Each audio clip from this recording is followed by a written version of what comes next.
자, 시멘트가 부족해서 4월에는 전국 건설 현장이 멈춰설 수도 있다는 우려가 나오고 있습니다.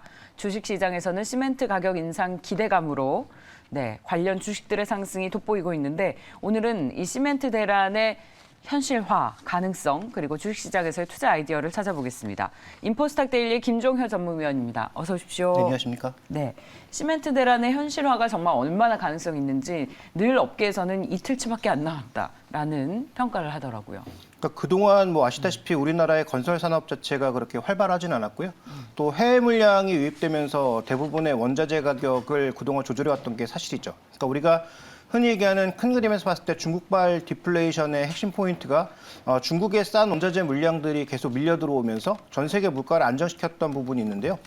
최근에는 그러한 양상이 비교적 제한적이고 또 중국과의 관계 이런 것들도 있고 지난번에 이제 제가 철강주를 말씀드릴 때도 비슷한 말씀을 드렸지만 중국이 2분기부터 본격적인 그 업사이드 쪽을 걸게 되면 결국은 중국도 지금 이 물량들이 충분하지 않고 원가가 상승했는 상황에서 자국 내 물량의 소화가 많을 거란 말이죠. 그러면 해외 쪽에서 유입되는 건 적은데 그래서 국내 재고량을 그렇게 충분히 쌓아두지 않았는데 원가는 올라가고 시멘트 업계는 2018년을 기점으로 해서 7개 업계가 5개 업계로 재편이 됐습니다. 네. 그러니까 나름 가격 협상력도 높아진 시멘트 업계가 재고가 없는 가운데 가격을 마음대로 조절할 수 있지 않을까라는 어떤 그런 기대감이 생길 수밖에 없는 그런 국면이죠. 네. 거기다가 이제 좀 더 크게 보면 러시아 사태가 나타나면서 이 시멘트 공정에서 가장 중요한 게 이제 소성 공정이라는 것인데 석회석을 캐서 분쇄해서 그것을 이제 찌는 과정을 거치는 거죠. 거기에 사용되는 게 이제 유연탄인데 유연탄 가격이 아시는 것처럼 최근에는 변동성이 있지만 저점에서 거의 90도 각도로 올라오지 않았습니까? 그러니까 이런 원가 부담 등 여러 가지가 이제 섞이고 또 하나 이제 비용 요인이 있죠.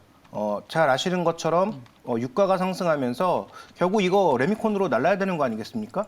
유가 상승에 따른 운임비 상승도 자연스럽게 나타날 수밖에 없는 거죠. 그러니까 비용이 올라가는 부분, 매출이 올라가는 부분 여러 가지가 지금 뒤섞여 있는데 우려되는 부분도 있지만 시장의 무게의 중심은 이게 지금 물량이 달리니까 가격 상승에 관련된 기대에 좀 더 무게를 두고 일종의 테마 형태로 움직이고 있는 것이 아닌가 이렇게 좀 봐야 될 것 같습니다. 네. 그리고 가격이 올라가면 수익성 상승에 대한 기대감도 있고요. 아주 기본적으로 시멘트 대란이 발생하게 된 배경은 뭡니까? 그걸 알아야 될 것 같은데요. 네, 일단 기본적으로 그 국내 업체에서 일단 그 건축 수요가 생각보다 그렇게 빠르게 증가하지 않았기 때문에 아까 조금 전에 말씀드렸던 대로 재고를 쌓아두지 않았던 것 자체, 그러니까 재고량이 낮았던 것 자체가 결국은 지금 이런 상황이 올지 몰랐기 때문에 그 낮은 재고량 자체가 계속 부담이 되고 있는 것이고요. 그래서 이제 아까 좀 전에 언급해 주셨던 대로 실제로 그러할지는 모르겠으나 3일후면 재고가 없다 이런 얘기가 계속 나오고 있는 거죠.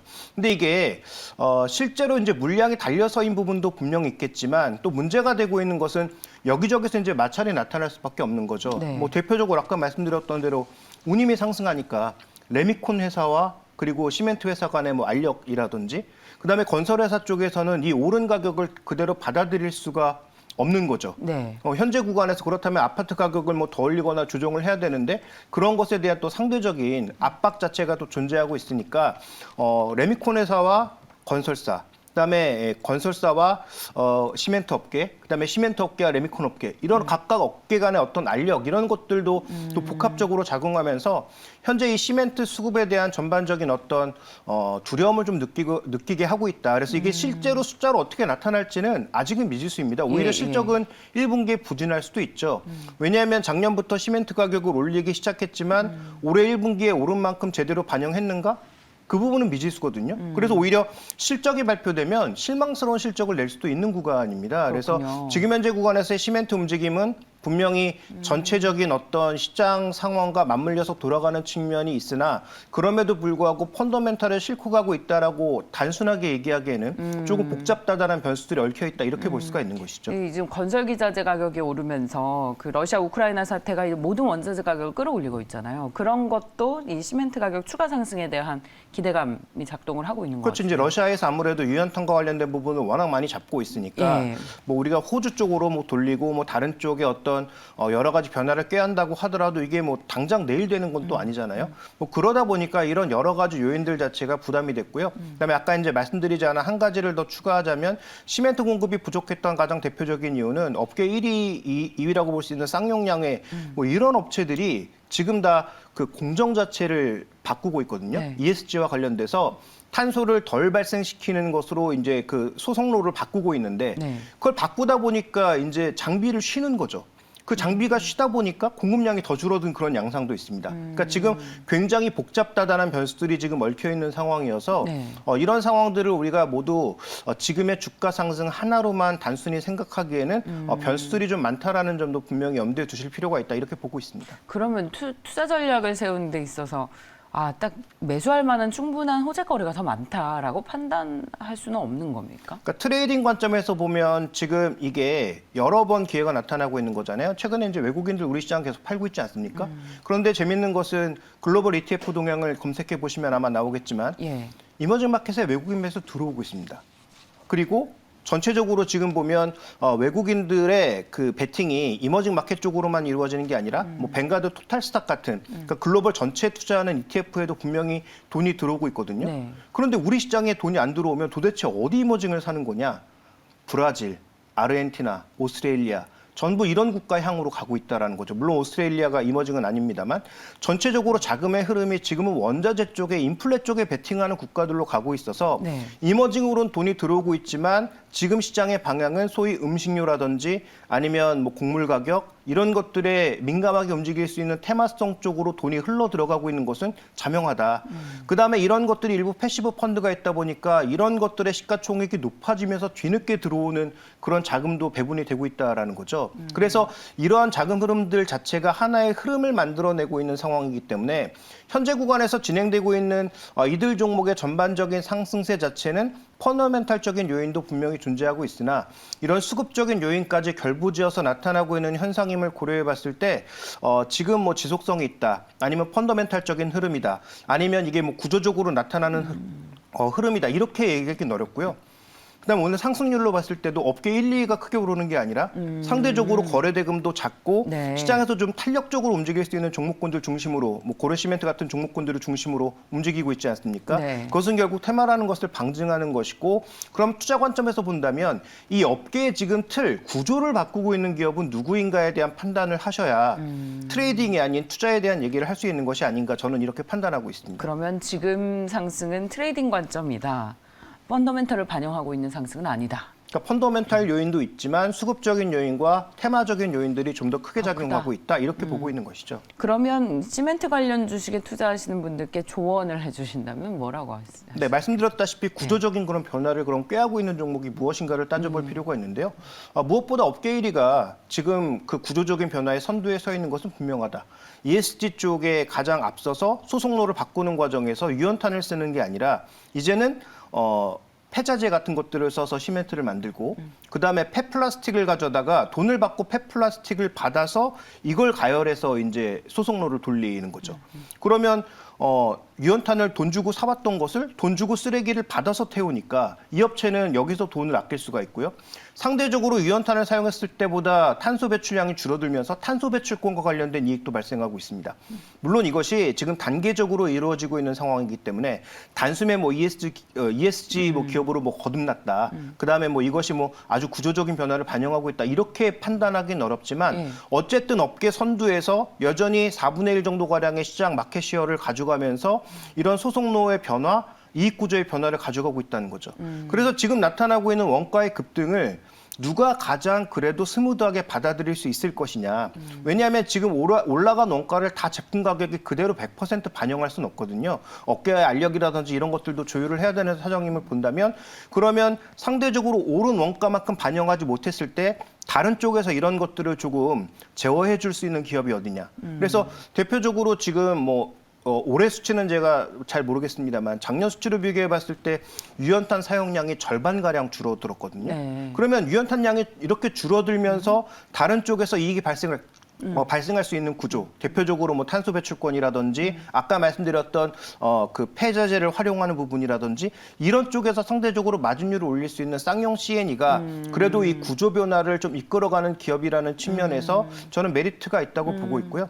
최근에 이제 증권사들이 제시하고 있는 목표 가격은 뭐 10,000원 내외예요. 그래서 네. 지금 현재 주가보다 그렇게 메리트 있는 가격은 아니거든요. 예. 그런데 저는 1분기 실적에서 뭔가 구조적인 변화가 확인된다면 아마 목표 가격도 조금 더 올릴 수 있을 것으로 보이고 네. 아마 추가적인 상승이 좀 더 가능하지 않을까 정도를 바라보고 있습니다. 아, 지금 8,000원이니까 추가 상승 여력이 한 15% 정도. 그러니까 증권사에서 보고 예, 있는 보고 있는 목표치는 목표가는요. 그 정도라는 것이죠. 근데 뭐 네. 1분기 실적을 보고 만약에 예상보다 잘 나오면 목표가를 더 올려서 보고서를 다시 낼 가능성도 있다는 이야기를 해주셨습니다.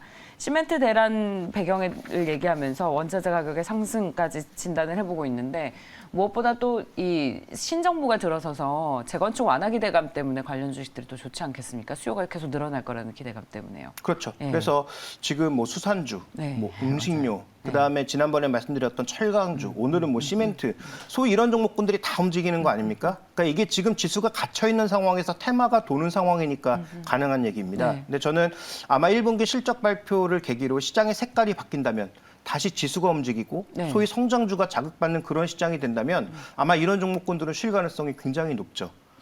그래서 아마 전체적인 시장의 색깔 자체를 우리가 한번 판단해 보는 것도 굉장히 중요한 포인트고요. 네. 만약에 시장의 색깔이 변하지 않는, 그러니까 우리 시장이 제조업 중심이다 보니까 아무래도 이제 이런 원가 상승에 타격도 받고 예. 실적도 예상보다 덜 나오고 그런 양상이어서 예. 여전히 지수가 박스권 안에서 테마가 돈다면 그렇다면 여전히 뭐 건설주나 건자재 관련 종목군들도 움직일 수 있다 이렇게 보고 있습니다. 그러면 건자재 쪽에서도 우리가 살펴봐야 되는 것은 저는 두 가지를 봐야 된다라고 보고 있는데요. 네. 그동안 여러 가지 성장 요인을 반영하면서 꾸준하게 높은 밸류를 유지했던 종목이 아니고 여러 가지 악재로 굉장히 주가가 많이 내려서 밸류 부담이 일단 없어야 되고요. 그다음에 만약에 이익이 개선되었을 때는 레버리지 효과가 굉장히 큰 종목.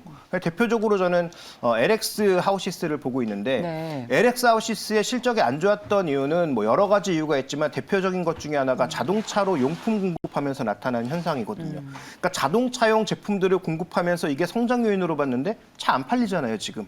차 만들지도 못하고요.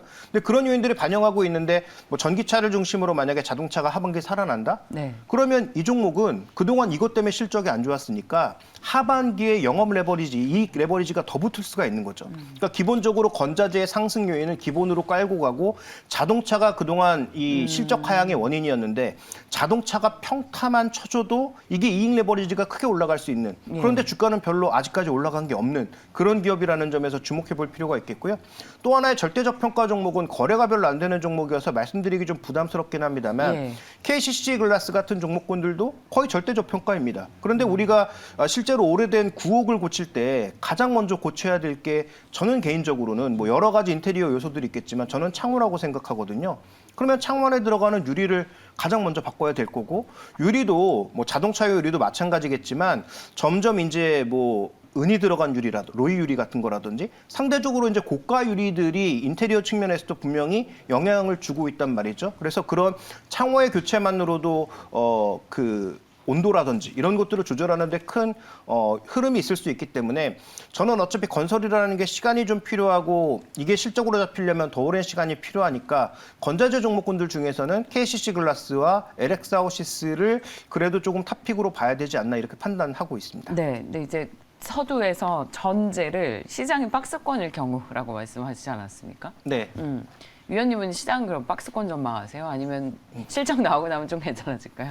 네, 그건 잘 모르겠습니다. 아직까지는 뭐 정확하게 판단하기는 어렵고 예. 대신 우리가 봐야 되는 것은 만약에 실적이 정말 별로여서 예상했던 것보다 별로여서라고 하더라도 여기서 추가적으로 나빠질 건 없는 거죠. 그걸 선반영해서 지금까지 주가가 안 간 거니까요. 그래서 저는 뭐 나빠져 봐야 박스권 정도로 보고 있는데 만약에 그렇지 않고 좋다면 그러면 조금 우리가 아주 높은 지수 때까지는 아니지만 비교적 탄력적인 반등이 나올 수 있는 거죠. 그것도 그동안 안 올라갔던 뭐 2차 전지니 반도체니 이런 것들을 중심으로 움직일 수 있거든요. 그래서 저는 지금 너무 이제 강력하게 어떤 한쪽에다가 포커스를 맞춰서 그쪽에 풀베팅을 하시는 것보다는 지금은 양쪽에 대한 기대를 다 가져가야 되는 게 아닌가. 소위 많이 빠진 성장주에 대한 기대도 일부 가져가고 그다음에 지금 현재 시장에서 메인 이벤트로 자리매김하고 있는 유가 관련주니 뭐 철강 관련주라든지 뭐 음식료 관련주 그다음에 뭐 건자재 이런 것들에 대한 기대도 동시에 가져가는 것이 일단은 좀 여러모로 인플레도 해지할 수 있고 그다음에 시장의 변화에도 조금은 상대적으로 선방할 수 있는 그런 포트폴리오가 아닌가 싶어서 저는 지금은 이 양쪽에다 조금 이렇게 양다리를 걸치는 것이 좋지 않을까 이렇게 보고 있습니다. 바벨 전략이라고 하시죠. 양다리 전략보다는. 네. 자, 그렇다면 이제 마지막 질문 드리겠습니다. 올 한 해 신정부가 들어서면 건설주가 가장 수혜를 받을 것이라는 기대감 늘 있고 그리고 그 낙수 효과로 건설 기자재 관련 주식도 좋고 전쟁이 또 이런 기자재 관련주들의 상승을 부추긴 측면이 있습니다.